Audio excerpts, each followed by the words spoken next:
ओम नमस्ते जी। सांख्य दर्शन में सृष्टि रचना के 25 तत्व। सांख्य रचना यह गौतम, यह कपिल मुनि की रचना है। सांख्य दर्शन कपिल मुनि ने 25 तत्वों से इस सृष्टि की उत्पत्ति बताई हुई है। सर्वप्रथम आता है प्रकृति। प्रकृति सत्वर स्तंभ की साम्यावस्था और छोटे छोटे परमाणु का नाम प्रकृति है।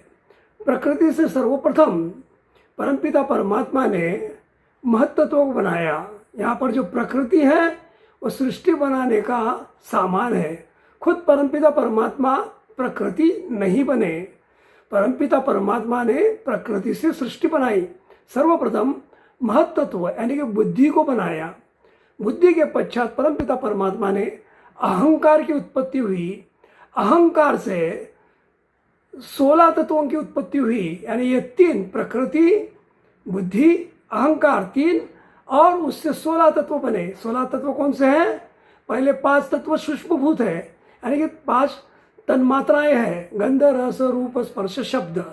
ये तामसी अहंकार से बने हुए हैं और सात्विक अहंकार से उभय इंद्रिय बने, एक अंतर इंद्रिय मन और 10 बाह्य इंद्रिय, 5 ज्ञानेन्द्रिय और 5 कर्मेंद्रिय। 5 ज्ञानेन्द्रिय कौन से हैं? आँख, नाक, कान, त्वचा, जिह्वा। 5 कर्मेंद्र कौन से हैं? हाथ, पैर, वाणी, गुद, उपस्थ। ये 19 तत्व बने।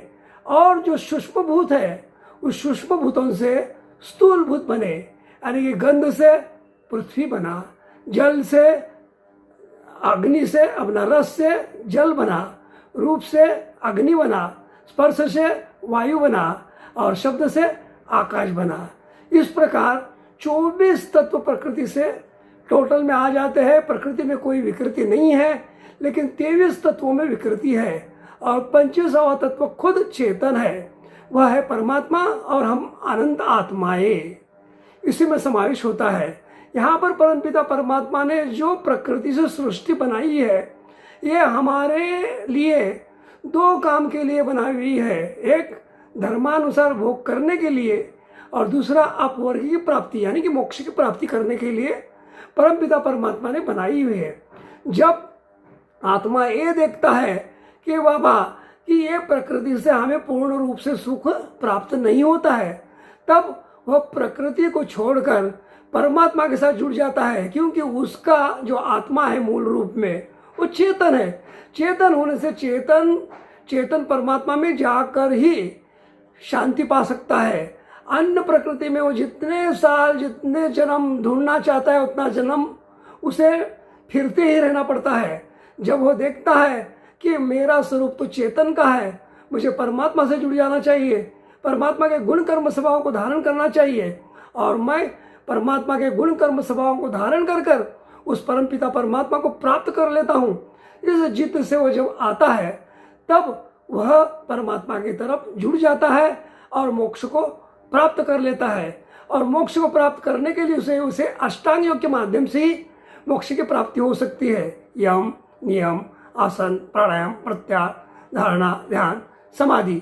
इस पर हमने 16 व्याख्यान दिए हुए हैं, जो YouTube में आप ओम ईश्वर इस ऐप में आप देख सकते हैं। तो आप उसे बार बार पढ़िए और जान लीजिए कि किस प्रकार हम परमात्मा से तादात्म्य कर सकते हैं। परमात्मा को तादात्म्य जितना करेंगे उतना हमारा भौतिक सामर्थ्य भी बढ़ जाएगा और आध्यात्मिक सामर्थ्य भी बढ़ जाएगा। जब तक हम शुद्ध नहीं होते हैं तब तक हम परमात्मा को जान नहीं सकते। इसलिए परमात्मा को जानना हर मनुष्य का परम कर्तव्य है। उपजीविका करना ये कर्तव्य है तो ईश्वर को पाना परम कर्तव्य है। उपजीविका के लिए पुरुषार्थ करना यह पुरुषार्थ है। उपजीविका करना यह पुरुषार्थ है तो परमात्मा को पाना परम पुरुषार्थ है। उपजीविका करना यह धर्म है तो यह परम धर्म है। यह हर व्यक्ति को करना चाहिए और इसे करने के लिए मनुष्य को लगातार प्रयास करते रहना चाहिए। प्रयास जब तक हम नहीं करते हैं तब तक हम ईश्वर के निकट नहीं जाते हैं।